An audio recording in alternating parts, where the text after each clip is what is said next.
আসসালামু আলাইকুম। আশা করছি সবাই অনেক ভালো আছেন। আপনাদের দোয়া আশীর্বাদ ও আল্লাহর রহমতে আমিও আমার পরিবারের সবাই অনেকটাই ভালো আছি। আজকে বাড়িতে একটা ছোটোখাটো ইফতার পার্টির আয়োজন করছি। আমাদের সমাজের মসজিদে সন্ধ্যায় প্রায় 60 থেকে 70 জন মানুষ ইফতার করে। আজকের ইফতারটা আমাদের বাড়িতে থেকে যাইব, তো সাধ্যের মধ্যে যেটুকু পারা যায় আয়োজন করছি। আমি ইফতারটা বানাইতেছি 70 জনের হিসাবে।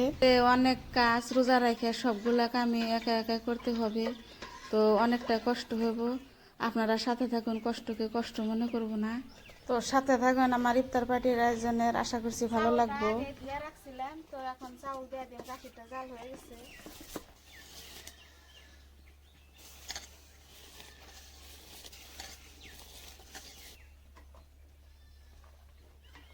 লবণ দিয়ে দিলাম,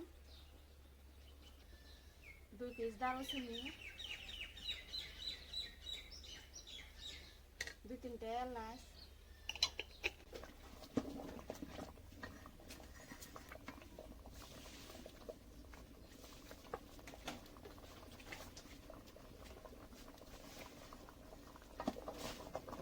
চাউলটা সিদ্ধ হয়ে গেছে, এখন চিনি দিয়ে দিই। রান্নার জন্য 3-4 রকমের আইটেম আছে। এখন আমি নাস্তাটা রাঁধে নিবেন নিছি। তারপরে আবার ছোলা বুটগুলা কালকে রাত্রে ভিজিয়ে রাখছিলাম, সেগুলা সিদ্ধ করুন। ছোলা বুটের সাথে কিছু আলু মিক্স করে দিমু, তো সেগুলো সিদ্ধ করে নেব। তো কামগুলো একা হাতে করতে হবে, তাই আমি কালকে রাত থেকে একটু একটু করে প্রিপারেশন নিয়ে রাখছিলাম।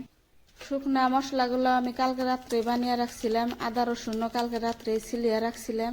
এখন কিছু কিছু করে পেস্ট করে নিব। তো এই তো আমার নাস্তাটা হয়ে গেল। একটা পাতিলে ঢেলে দিলাম সেট হওয়ার জন্যে। আলুগুলা সিদ্ধ দিমু একটা পাতিলে, আর ছোলা বুটগুলা সিদ্ধ করুন প্রেশার কুকারে। আলু নতুন, তাই আগে সিদ্ধ হয়ে যাব। ছোলা বুটগুলা সিদ্ধ হতে একটু দেরি হবো, তাই আমি আলাদা করে সিদ্ধ করুন। তো এমনিতে ছোলা বুট অনেকটাই, তাই একসাথে দেওয়া যাব না। তো বুটগুলো আমি প্রেশার কুকারে দিয়ে সিদ্ধ করুন।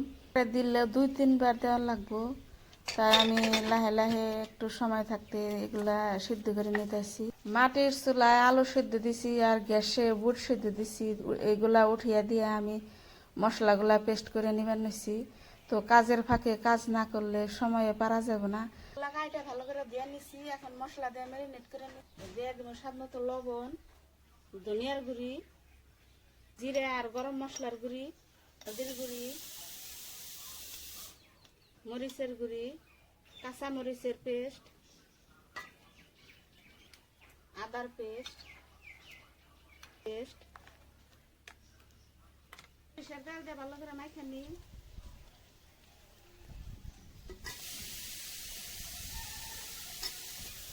অল্প রসুন,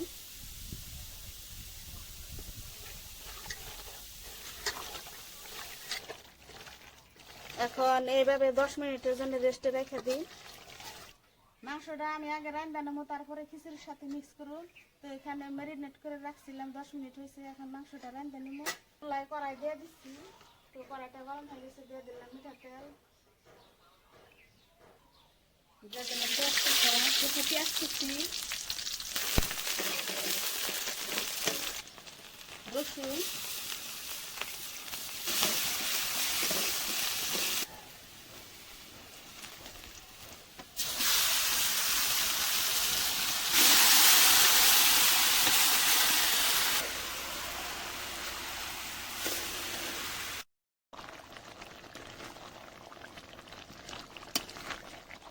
মাংসটা প্রায় হয়ে গেছে, এখন নামিয়ে নিন।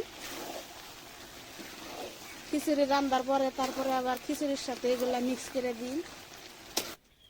আমি সবগুলা বুট সিদ্ধ করে ভালো করে দিয়ে নিছি, আলুগুলাও সিদ্ধ করে নিছি, ছিলিয়ে নিছি। তো এখন বুটগুলা রান্ধে নিবো আবার। তো তার জন্য দিয়ে দেবো লবণ,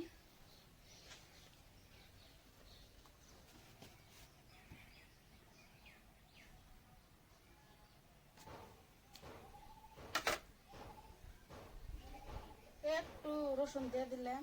এখন এইগুলা সবগুলা আমি ভালো করে মাখিয়ে নিব।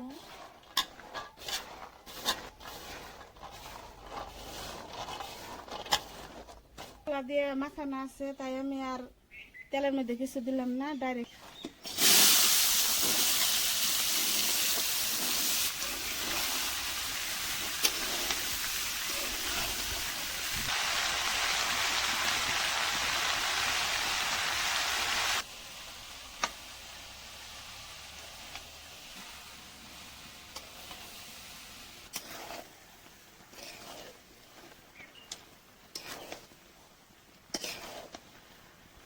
আর কড়াইটা একটু ছোট, তার জন্য আমি একবারে দিতে পারি না, দুইবারে দিছি।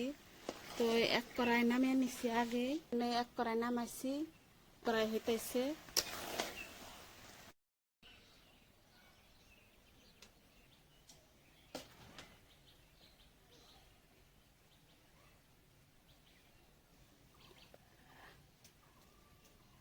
খিচুড়ি বানানোর জন্য এখানে আমি একটা বড় পাতিলে চাউল নিয়ে নিছি।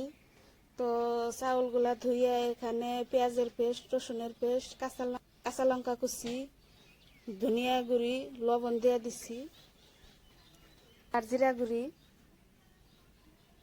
শুকনো লঙ্কা গুঁড়ি,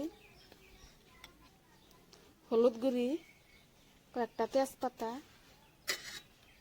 এখন সরিষার তেল দিয়ে ভালো করে মাখিয়ে নিব।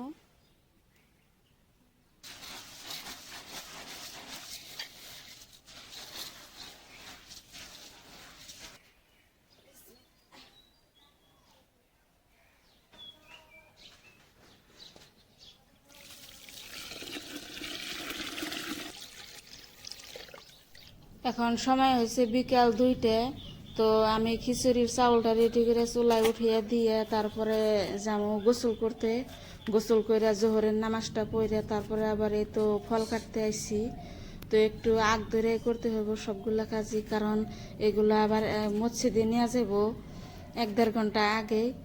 তো তার জন্য আমি আগে ফলগুলা কাটে নিবার নিছি। আমরা মধ্যবিত্ত পরিবারের মানুষ, তাই সাধ্যের মধ্যে যেটুকু পারছি সেটুকুই আয়োজন করছি। এ তো ফলের মধ্যে অত বেশি কিছু না, তো 3-4 রকমের ফল আছে, কিছু শসা আছে, সবজি আছে, এগুলা দিয়ে আরো রান্না বাড়া 3-4 রকমের আইটেম আছে। তো এটুকুই জোগাড় করছি।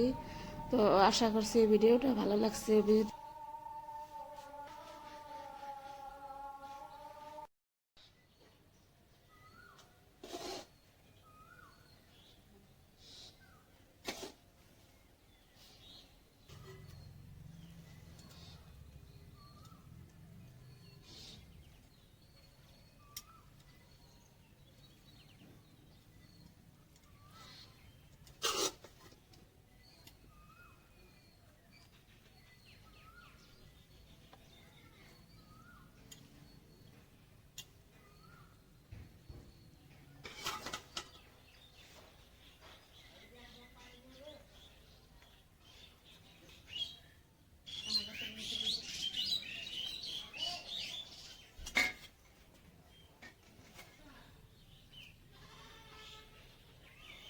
তো আশা করছি আপনাকেও আমার ভিডিওটা ভালো লাগছে, বা যদি ভালো লাগে প্লিজ একটা লাইক করবেন, কমেন্ট করবেন, আর আমার চ্যানেলটার পাশে থাকবেন।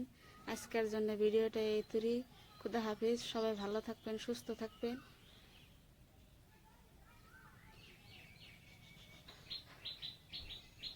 ওটা লাগবে না, তাহলে ডা লাগবে না, উপরে ডা। হ্যাঁ হ্যাঁ,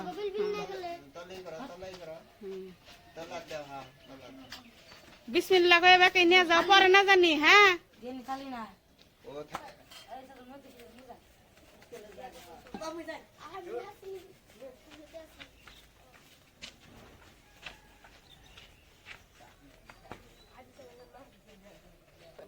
মাথা